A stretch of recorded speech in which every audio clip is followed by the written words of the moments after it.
Hey, what's going on? Sir Blackson97 here, back with another structure deck profile. Today I'll be profiling Powercode Link, probably one of my favorite structure decks. Probably not the strongest competitively, as our extra deck is mostly just like Master Rule for sort of support and training wheels, but still one of my favorite decks as it's got a lot of really good reprints and a lot of just really good all-around Cyberse cards. So definitely a lot to love here and definitely a lot to incorporate from other structure decks. So without further ado, let's enter the brains and get back into the power code zone. Starting with 3 copies of my favorite code talker, Powercode Talker. Requires 3 monsters, and once per turn you get to target a face-up monster on the field and negate that target's effects until the end of the turn. Also, once per turn if this card battles an opponent's monster, during damage calculation, as a quick effect you get to tribute a monster this card points to. This card's attack becomes double its original until the end of damage calculation. So it's super nice. Nice little, pretty much infinite impermanence on a monster, and then also a nice Code Talker version of Utopia the Lightning. 4,600 attack, you can beat over a lot of really good stuff. Plus there's plenty of token or just card generating effects or monster swarming, so you'll always have something next to his links. Definitely able to proc those effects multiple times if you're able to. Moving on, we kind of have, like I mentioned, the Master Rule 4 sort of support cards, just for those archetypes that needed a generic link monster so they could get their XCs, Synchro, or Fusions. Next to a monster's links, this is Land Fornicus and Traffic Ghost. Land Fornicus just needs 2 monsters, whereas Traffic Ghost needs 3. They both have down-pointing arrows, with Land Fornicus probably the one you're most invested into, as you'll just put 2 monsters and then start getting your extra deck monsters next to his links.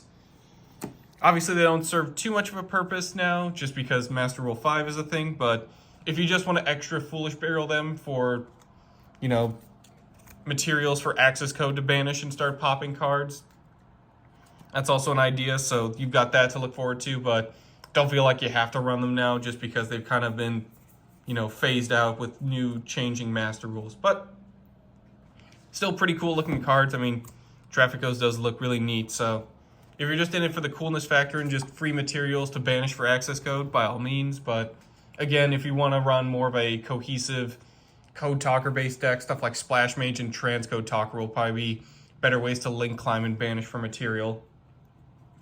Moving on to the main deck, we have 1 copy of Datacorn. A lot of these Cyberse cards just have very clever and very funny names. I think Meow's Click is probably up there as well, but Datacorn's definitely very funny to just say and pull off as effect. If this card is special summoned, you get to special summon a Data Acorn token. Same stats as this guy. You can only use this effect of Datacorn once per turn. Ideally, it's a 1-for-1 target. That's basically its master purpose is 1-for-1, get Datacorn on the field, get that token, and then tribute both for like a nice tribute engine, or just go into a nice little 1-card link too. Well, actually 2, because 3, damn it. A lot of cards go into this, but it's good graveyard setup. You get a Datacorn and you get a bunch of tokens. Up next, we have 2 copies of Garbage Collector. Garbage Collector. You can target one of their Cyberse you control that began the duel in the main deck. I would hope so. Return to the hand, and if you do, special summon from your deck a Cyberse monster with the same level but a different name. You only use this effect of Garbage Collector once per turn. What's cool is it doesn't negate the effects of the monster it special summons. So it's nice as you can just get rid of another level 1 and then grab your Datacorn straight from deck. Or just swap out cards at will. And then obviously you're returning stuff to the hand, so stuff like Backup Secretary, you can just reuse her special summoning effect on the following turn, or if you haven't used it already, you can just get her right back out onto the field. But it's a nice way to recycle a lot of your effects. You can also use it for stuff like the next card, 2 copies of Flame Buffalo. If this face-up card leaves the field, discard a Cyberse monster, and if you do, draw 2 cards. It's nice because anytime it leaves the field, so again, if it gets returned to the hand, discard a Cyberse to draw 2, banish it, like the effect of Sign It Backdoor, so he'll come back the following standby phase. Discard to draw 2, link him away, destroy him, tribute him. As long as he was on the field and then leaves as a face-up card, you'll be able to discard a Cyberse, get more graveyard setup, and then draw 2 cards. So very handy to have. Definitely run 2 to 3 if you want. Super nice. You'll probably commit your normal summon to him just because he doesn't really have a special summoning condition on his own. So definitely worth committing the normal to your Bufferlo. Up next, we have 2 copies of Sea Archiver. If a monster is normal or special summoned to a zone a link monster points to, special summon this card from hand or graveyard, but banish it when it leaves the field. It's just a nice one. You can definitely discard with a lot of your effects, like 1-for-1, Flame Bufferlo, and then immediately go into your link plays, get monsters next to zones, and then get your Sea Archiver back. He'll banish either way, so it's preferred you probably just send him to the graveyard as cost, and then revive him back through there later. You can probably get away with just 1, but I find 2 is pretty acceptable as well. Up next, we have 3 copies of Lady Debug. See? These names are just getting better and better. If this card is normal or special summon, you get to add a level 3 or lower Cyberse monster from deck to hand. Just a nice way to search out those lower level cards like Dotscaper, Datacorn, Sea Archiver, Garbage Collector. Even Flame Bufferlo is level 3, so if you really want to, if you're able to special summon Lady Debug and you really want to just fill up that graveyard and draw 2, you can easily search out your Bufferlo as well. Up next, we have 2 copies of Antillean. Antillean. Yeesh. Okay, not all of them are very clever puns. Some of them are just, I don't even know how you're supposed to pronounce it. Once per turn, if this card battles during the battle phase, you get to quick effect normal summon a Cyberse monster. If this face-up card you control leaves the field because of an opponent's card effect, draw 1 card. It's situational, but it is nice because you can just normal summon and it's at 1900 attack, so you can just crash into stuff and then get that extra normal summon. Obviously a bit more of a win more card if you already have an established field and you just want to get that extra normal summon and then just get set up for main phase 2 along with your other cards, but still nice to have an additional normal summon regardless of where it comes from. Up next, we have a few tech cards. We have 1 copy of Storm Cipher that's more optional. You don't really have to run these, but they're still Cyberse monsters, so they kind of fit the budget as well. Cannot attack directly or attack monsters in the extra monster zone, but in return, it can't be destroyed by battle with monsters in the extra monster zone and is unaffected by monster effects that come from the extra monster zone. So essentially, it's a giant wall that's meant to be like, hey, you're a pretty big boss monster in the extra monster zone, and here's a Storm Cipher just kind of screwing around with you. It's purely optional as well, just because it can't attack directly. It's just a giant level 4 with big stats that's just meant to be like a pain in the ass for your opponent. Again, purely optional, but it can be fun to kind of be a nice little blockade for your opponent. Up next, we have 1 copy of Segmental Drag, another optional card, but it can be fun to pull off some shenanigans with this. You can normal summon or set it without tributing, but its original attack and defense become halved. Once per turn, if this normal summon or set card is on the field, quick effect, destroy this face-up card, and if you do, destroy all monsters in the main monster zones with attack less than or equal to the attack of this card that it had on the field. So what's nice is you can use the 1-for-1 combo to get Datacorn and the token, tribute both so that this guy is at full attack, and then tribute him to then just essentially Raigeki anything in the monster zones that have attack equal or less than him. Or what you can also do is normal summon him without tribute, activate something like Forbidden Chalice so his attack goes back up, and then he gets an additional 400, so he becomes just basically a giant 3000 attack beatdown card, and then uses effect the following turn. But it's nice to either just special summon him or normal summon, use the Forbidden Chalice, and then you have a 3000 attack monster that you can just crash into stuff. Honestly, use him mostly for that, just because it's very entertaining to normal summon him, have its attack, get his attack all the way back up with Chalice, and then just start crashing into stuff. Up next, we have 2 copies of Cyberse Gadget. When it's normal summon, you get to target a level 2 or lower monster in the graveyard and special summon it in defense position. You negate its effects, so unfortunately you can't create more tokens with Datacorn. If this card is sent from the field to the graveyard, though, you do get to special summon a Gadget token of your own, and you can only use this effect as a hard once per turn. So it's nice, you can just revive, go into a Link 2, get a token, and then you can just continue your Link climb. So unfortunately, you don't get to create more tokens with Datacorn by using Cyberse Gadget, but he does create his own, so it ends up working out in the end. Up next, we have 2 copies of Mecha Phantom Beast Tetherwolf. If it's normal summon, special summon a Mecha Phantom Beast token. As usual with Mecha Phantom Beast, this card's level is increased by the total level of all Mecha Phantom Beast tokens you control. And while you control a token, this card cannot be destroyed by battle or card effects. Once per battle during the damage step, if it battles an opponent's monster, you get to tribute a token. This card gains 800 attack until the end of the turn. What's nice is the tribute a token to give 800 attack doesn't apply to the Mecha Phantom Beast tokens. So if you have plenty of other tokens on the field or your Mecha Phantom Beast token got destroyed, you can tribute other token engines as well just to keep his effect going. You're mostly just using it so you can normal summon, get a token, and then go into an instant link 2 though. But your plays may vary if you want to go a little bit more offensive. Up next we have 3 copies of Reborn Tengu. If this face-up card leaves the field, special summon a Reborn Tengu from the deck. Similar to Flame Buffalo, as long as it's face-up and it just leaves the field, get another Reborn Tengu. Link it, Tengu. Tribute, Tengu. Any sort of... As long as he hits the field face-up in some capacity and he disappears, you're getting another Tengu friend as a payment, or as a payoff. Super helpful with link climbing as well. Definitely want to max out on him if you are incorporating him.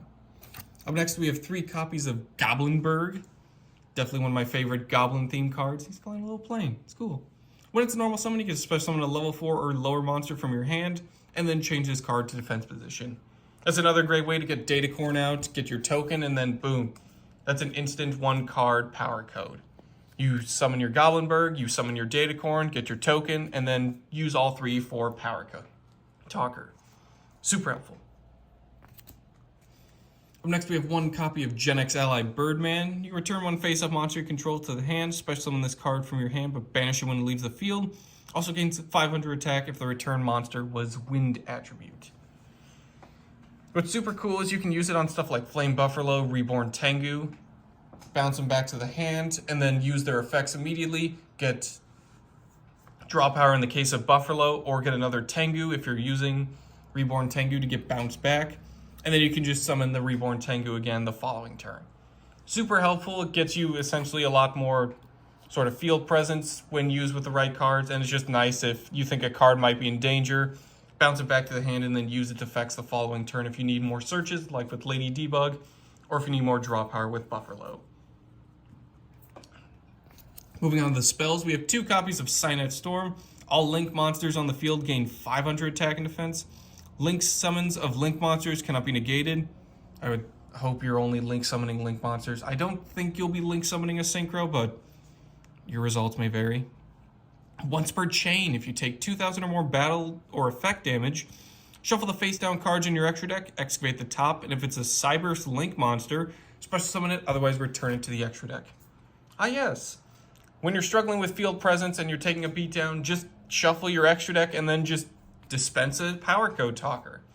This is just great with any other cards, but monsters like Access Code Talker that need to be Link summoned to get its full effect off, like the gaining 1,000 for every Link marker from Link materials, definitely a little bit more handy. But if you just want to dispense an Access Code Talker just so you can start banishing your Links for destruction effects, you can also go about it that way. But it's just a nice recovery option to where you can just dispense any Cyberse Link monster if you reveal it from the top of your deck. And since this deck only has Cyberse Link monsters, you're in for a treat. Up next, we have 3 copies of Night Beam. Target a set spell or trap your opponent controls, destroy it. What's cool is your opponent cannot activate that targeted card in response to Night Beam. It's just a nice way to get rid of problematic cards. Like if you know your opponent's trying to revive something with Nightmare Griffin, you can just snipe it, and now they can't even activate that card because Nightmare Griffin prevents them from activating that set card that turn. And then you go to your turn, activate Night Beam, you're able to really punish them for trying to recover and reset their board. It's just nice as well if you know your opponent's using something like Labyrinth and they're very trap focused, and you just want to snipe out those cards before they really get their effects off. Especially if they're using something like Infinite Permanence and they want to shut down a column. Definitely super helpful to bring Night Beam. Up next, we have 2 copies of Offerings to the Doom. Target a face-up monster on the field, destroy it, and then skip your next draw phase.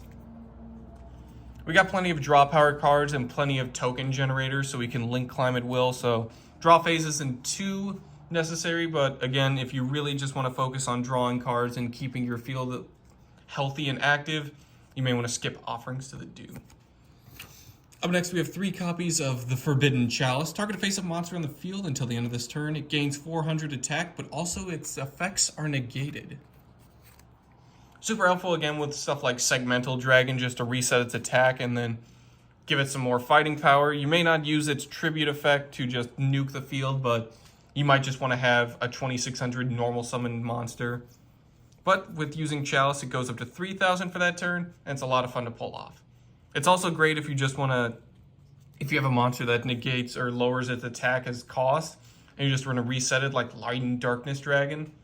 Also helpful to use Forbidden Chalice to kind of reset that and keep your plays going. Up next, we have a few limited cards that we kind of run one of. We have Reasoning and 1-for-1. We'll start with 1-for-1. Summon one monster from hand to the graveyard to special summon a level 1 monster from hand or deck. This is primarily how you would get access to Datacorn, get your data token, and then start making your link plays from there. Then we have Reasoning. Your opponent declares a monster level from 1 to 12. Excavate cards from the top of your deck until you excavate a monster that can be normal summoned or set. Then, if that monster is the same level as the one declared by your opponent, send all excavated cards to the graveyard. If not, special summon that monster, then send the excavated cards to the graveyard. It's just a nice way to, again, dig the field for stuff like Datacorn, some of your other cards that you don't care if they're special summons. Stuff like Lady Debug, but there are a couple normal summon focused cards like Tetherwolf and Cyberse Gadget, so you may not get their effects off, but still free field presence, So, and what's also nice is you can link away Cyberse Gadget to then get his token, so it's not too much of a loss. Plus, it's a free special summon, and graveyard setup, it's always something to enjoy. Up next, we have Scapegoat. It's a nice way to get into a 1-card power code. So, special summon 4 sheep tokens. In defense position, they cannot be tributed for a tribute summon, and you cannot summon other monsters the turn you activate this card, but you can normal set. So you could activate Scapegoat, tribute 2 to set Segmental Dragon, and then just have him chill there. Or what you can do is during your opponent's end phase, activate your Scapegoat. You would then get your 4 tokens. And then what you would do, essentially, is you would link them away so that one of them remains, and then you would link summon Powercode Talker during your turn, but you'd make sure 1 token is underneath Powercode Talker's link. So essentially, 3 of those tokens get used for your Powercode Talker. Then during your turn, if you want to go to battle, you contribute the 4th for Powercode Talker's effect, so he gets his Utopia the Lightning stat boost off. That's pretty much the way I use Scapegoats. You can also use it for just like an instant link 4 if you have Firewall Dragon. Or you can also use it to go into Access Code Talker. What you would do is 2 tokens would go into Security Dragon, 2 tokens would go into IP Masquerena, and then from there you can go straight into Access Code Talker. And all of it came from a little lowly Scapegoat. You can run it at 3 in the TCG now, so definitely worth considering, but 1 at the very least is nice just because you can pull off a lot of plays during your turn with the tokens you generated. Moving on to traps, we have 1 copy of Powercode Link. During the main phase 2, special summon any number of level 2 or lower monsters with different names from your hand, deck, and or graveyard to a zone a link monster points to. Their effects are not negated, so again, Datacorn, get a token. It's nice if you have something like Traffic Ghost. Just fill up those zones, get that token going, along with other cards, and then bam, still your main phase 2, so you're able to go into stuff like Powercode Talker, or just other cards to help out your plays. Up next, we have 1 copy of Call of the Haunted. Activate this card by targeting a monster in your graveyard. Special summon in attack position. When this card leaves the field, destroy that target, and when that target is destroyed, destroy this card. It's another way to revive your Datacorn for that free token, or just revive other cards if you just want more field presence to go into links, or if you want to revive Segmental Dragon. We'll be able to use its tribute to destroy effect because it wasn't normal summoned, but 2600 attack monster, you can pull off a lot of plays with that as well. Up next, we have 2 copies of Trap Tricks Trap Hole Nightmare. Say that card 5 times fast. When a monster that was special summoned this turn activates its effects on your opponent's field, negate the effect, and if you do, destroy that card. It's a nice way to just punish your opponent again if they're trying to go off and you really just want to keep your board secure, or you weren't able to link climb as high. You can definitely use some Trap Hole Nightmares to really punish them to prevent their plays from going off as well. Up next, we have 3 copies of one of my favorite traps. Reckless Greed. Draw 2 cards, skip your next 2 draw phases. Again, similar to Offerings to the Doom. If you want to skip it, purely up to your preference. I just like it because it's not once per turn, so if you have like multiple Reckless Greeds, you can really draw off and then just start going off your plays from there. As long as you're able to get a Flame Buffalo as well, you can really get a lot of draw power for that turn. Moving on to our side deck, we're running 3 copies of YuGiOh. Similar to Reborn Tengu, it's just really nice field presence. Definitely want to max out on it if you have the room for it. During either player's battle step, quick effect, special summon this card from your hand. If you do, gain 1,000 life points. Also, as another quick effect and a once per turn, tribute this card. Then target one monster you control. It gains 1,000 attack until the end of the next turn. It's nice when used in conjunction with Powercode Talker. Tribute a monster next to Powercode Link to double its attack, then tribute YuGiOh somewhere else on the field. And now Powercode Talker is at 5,600 attack and really can smash over a lot of really nice targets. It's also a nice way to beat over Utopia the Lightning, so that's very humorous. Actually, I don't think that would work because Utopia negates. Never mind. Up next on some hand traps, we have 3 copies of Effect Veiler and 3 copies of the Skullmeister. Very humorous name. We'll start with Effect Veiler. During your opponent's main phase, quick effect send this card from hand to graveyard to target an effect monster your opponent controls. Negates effects until the end of the turn. Nice way to, again, similar to Trap Trick's Trap Hole, just negate your opponent's stuff, prevent them from activating their effects or really going off, and just keep your field a little bit more protected or on an even ground. What's cool about Skullmeister, when a card effect is activated in your opponent's graveyard, quick effects send this card from hand to graveyard to negate that effect. Just a nice way to stop off a lot of their graveyard effects or decks that are really focused on reviving monsters from the graveyard or pulling off effects. Just sit in your Skullmeister, keep yourself protected, and keep moving.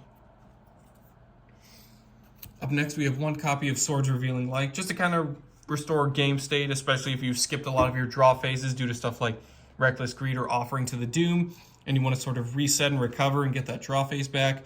Use Swords Revealing Light. After this card's activation, it remains on the field, but you must destroy it during the end phase of your opponent's 3rd turn.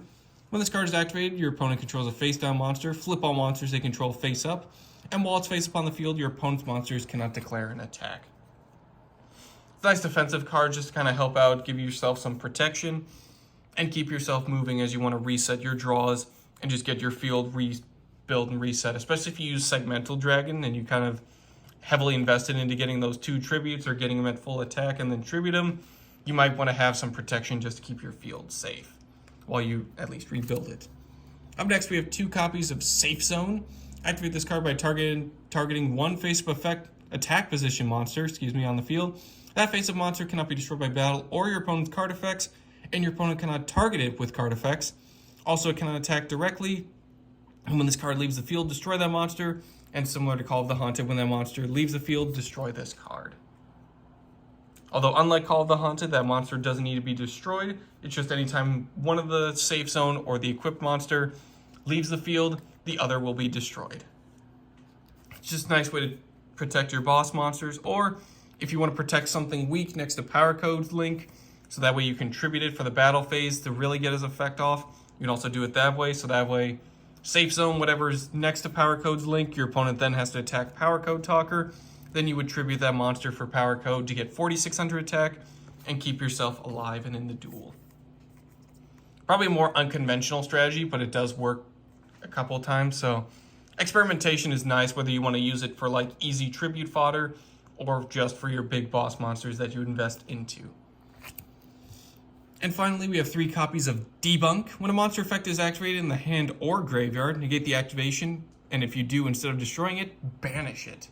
Really nice effect, just be able to mess with, again, your opponent's hand or graveyard if they're really trying to go off. Negate and banish stuff, it'll be a lot harder for them to recover once that card is banished. That'll do it for today's deck profile. This is definitely one of my favorite structure decks for sure. A lot of really fun cards, like I mentioned, but feel free to splash in a lot of other Cyberse engines, as that'll definitely help out, just because essentially right now by itself it's just Powercode Talker Turbo with a few other Link monsters, either to just hit the field and be used as Link material or just be easily tributed for something like Segmental Dragon. So feel free to experiment with other Cyberse or extra deck Link builds. But definitely a lot of fun to just invest in a lot of the staples and reprints that come from this deck. Thank you all for watching, and I will see you guys next time.